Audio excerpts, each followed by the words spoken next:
Hello all, ఎట్లున్నారు అందరూ? నేను మీ అర్చన కిరణ్.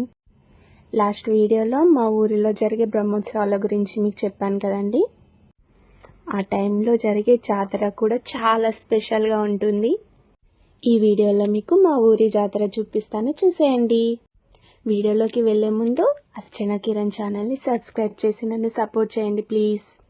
జాతరకి 2 days ముందు నుంచే ఈ స్వీట్ షాప్స్ అనేవి స్టార్ట్ అయిపోతాయండి. టెంపుల్కి మా ఇంటికి కొంచెం దూరమే ఉంటుంది కాబట్టి జాతర అంతా మా ఇంటి ముందే ఉంటుంది. గరుడ సేవ మా ఇంటి ముందు నుంచే వెళ్తుందండి. చాలా బ్లెస్సింగ్గా అనిపిస్తుంది నాకైతే. ఇవన్నీ చూస్తుంటే నా చిన్ననాటి జ్ఞాపకాలు అలా గుర్తుకొచ్చేస్తాయండి. ఈ జాతర టైంలో కంపల్సరీ మా స్కూల్ ఫ్రెండ్స్ అయితే మీట్ అవుతారండి. అందరూ మా ఇంటి నుంచే వెళ్తారు కాబట్టి కంపల్సరీ కలుస్తాం. మా చిన్నప్పుడు ఈ జాతర ఎప్పుడు ఎగ్జామ్స్ టైంలోనే వచ్చేది. హాలిడే ఇవ్వకపోయేది మాకు. ఎగ్జామ్ ఉన్నా కూడా ధ్యాస అంతా జాతర పైనే ఉండేది. తొందరగా ఎగ్జామ్ రాసేసి వచ్చి మంచిగా రెడీ అయ్యి రథం దగ్గరికి వెళ్ళే వాళ్ళం. రథంని దర్శనం చేసుకున్న తర్వాత ఇక జాతర స్టార్ట్. అలా మంచిగా ఎంజాయ్ చేసేవాళ్ళం. ఎంతైనా ఆ డేసే బాగుంటాయి కదండి. ఇక్కడ మా పాప చూడండి, అన్నీ కావాలని ఎంత అల్లరి చేసిందో అసలు.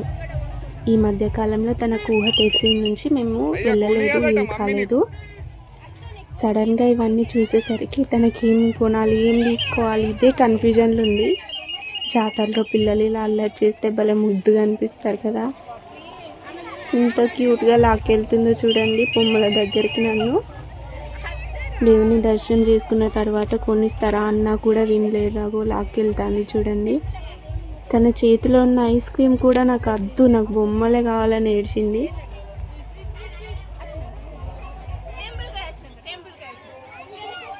తనకి ఏదో ఒకటి నచ్చి చెప్పి టెంపుల్లోకి అయితే వెళ్ళామండి. ఇక్కడ టెంపుల్లో ధ్వజస్తంభం దగ్గర కాయిన్ నిలబెట్టి మనం ఏ కోరిక కోరుకున్నా అది నెరవేరుతుందని నమ్ముతారు.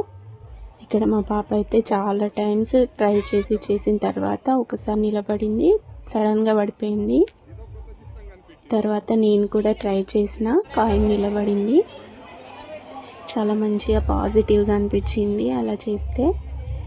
లాస్ట్ వీడియోలో ఈ రామాలయం గురించి, ఇక్కడ జరిగే బ్రహ్మోత్సవాలు, అలాగే ఇక్కడ వెలిగే నందదీపం గురించి డీటెయిల్గా చెప్పానండి. ఎవరైనా ఆ వీడియో చూడని వాళ్ళు డిస్క్రిప్షన్లో లింక్ ఇస్తాను, వెళ్ళి చూసేయండి. లాస్ట్లో మా రాక్షసి అయితే సాధించేసింది. ఇక బొమ్మలు కొనుక్కున్న తర్వాత ఇంటికైతే బయలుదేరిపోయాం. నైట్ షాపింగ్ చాలా బాగుంటుంది. ఇక నైట్ అయితే ఇలా ఉంటుందండి. గంభీరావుపేట ఊరు మొత్తం ఈ గుడి ప్రాంగణంలోనే కనిపిస్తుంది.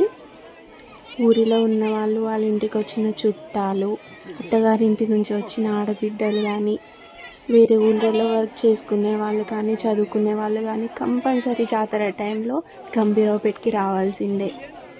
అంత స్పెషల్గా ఉంటుంది మా ఊరి జాతర. ఎంతైనా సొంతూరే కదా. ఏమున్నా లేకున్నా సొంతూరులో ఉండే వైబే వేరుంటుంది కదా. నేను ఆల్మోస్ట్ 4 years తర్వాత మళ్ళీ ఈ జాతరకు వచ్చిన. ఇన్ని ఇయర్స్ మస్తు మిస్ అయినా అండి జాతరని. లైఫ్ ఎంత బిజీ అయిపోతుందంటే మన గురించి మనం ఆలోచించుకునే టైం కూడా ఉండట్లేదు. ఇలా మన సొంతూరులోకి వచ్చి ఆ టైం స్పెండ్ చేసిన తర్వాత వచ్చే ఆ పీస్ ఆఫ్ మైండ్, పాజిటివ్ వైబ్సే వేరు కదా. ఇదండి మా ఊరి జాతర విశేషాలు. మీకు నచ్చినట్లయితే లైక్ చేయండి, షేర్ చేయండి, అండ్ మన ఛానల్ని సబ్స్క్రైబ్ చేసి నన్ను సపోర్ట్ చేయండి ప్లీజ్.